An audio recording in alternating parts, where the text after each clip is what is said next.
Well, rock and roll has lost one of its founding fathers. Little Richard has died at the age of 87. And while he is perhaps best known for his flamboyant and electrifying persona, Little Richard was also one of the first musicians to break the color barrier. He inspired countless others to do the same, and in the doing, changed the very nature of rock and roll. While many musicians are paying tribute to the rock and roll pioneer today, Juno winner, singer, songwriter, and blues rock musician Colin James is among them. He joins us right now in North Vancouver. Colin James, welcome to the program. How are you? You know, I'm good. I have to say, very saddened to hear the news and then to listen to the music. I'm just reminded of what a great legend we've lost here. How are you remembering Little Richard today? Well, you know, he's one of the fabric and the DNA of the earliest rock and roll. You know, you can't help thinking about that kind of rivalry between him and Jerry Lee Lewis. I looked at a picture today of those two together with Little Richard's hand kind of on Jerry Lee's. And, you know, they would just try to burn each other down every time they played together. And, you know, that trademark vocal that the Beatles, you know, the whoo, which I could never do, the falsetto. Yeah. You know, that was such a great thing. And it was surprising to hear today.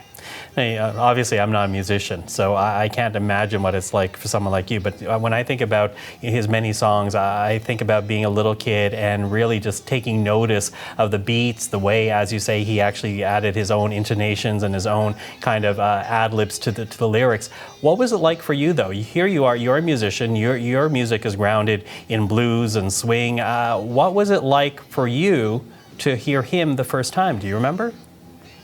Well, he was out of Macon, you know, born in Macon, and Macon is that hotbed of Otis Redding and that whole that great musical scene. And he had such soul in his voice. He had such a lot of those vocal licks he did are so soulful. And to be openly gay as well, and in the South, gives you an idea of what his life must have been. He was a huge, just a massive star too. We played in Gijón, Spain, in 2005, and it was a multi-band festival. And I walked into the catering room, and there he was with his entourage. And I remember just that you could only hear his voice. He was talking super loudly, and I was like, oh, it's Little Richard. And that night I caught his show, and he was handing out Bibles backstage to everybody, including the festival workers and people who were in the different areas working at the festival too. Mm-hmm. Yeah, again, as a musician, I wonder how he influenced you with the music that you play, but also how you play, because of course he was also known for his stage presence. Yeah. It was always trying to kind of one-up.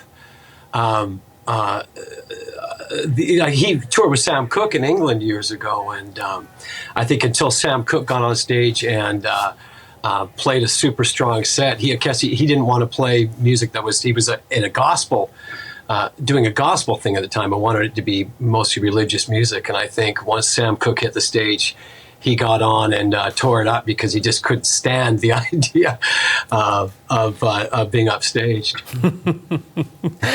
well, that was easy to do when you think about Little Richard, like swinging his leg on top of the keyboard as he plays his music. Oh yeah, The Girl Can't Help It, and all those movies, and then you think of the fact that Hendrix was in his band. How fascinating is that? From '64 to '65. In the band The Upsetters, and there's some footage of that around with The Upsetters written on all the different on the kick drum and all that. And but I only saw him play one time personally. But yeah, I think it was in the Soulful Delivery. You know, Jerry Lee Lewis had his thing, but I think the R&B element of Little Richard, the fact that he kind of did gospel and soul infused. Yeah. Listen, we only have about 30 seconds left, but I do want to ask you before we go here. Many people are remembering him for several things, his lyrics, his performance, as we said, also for breaking the color barrier in music, helping to do that. How will you remember Little Richard? just a character, you know, like one of a kind, and one of those that era seemed to spawn that kind of entertainer. And but what a life, and what a role model for so many people. What a showman, you know. Fantastic, you know, just a great singer, and I'm so glad he did live a long life, and that's good. Yeah, 87. It is a long and a good life. Listen, Colin James, thank you for that. Appreciate it. Pleasure. Thanks. And Little Richard plays us out.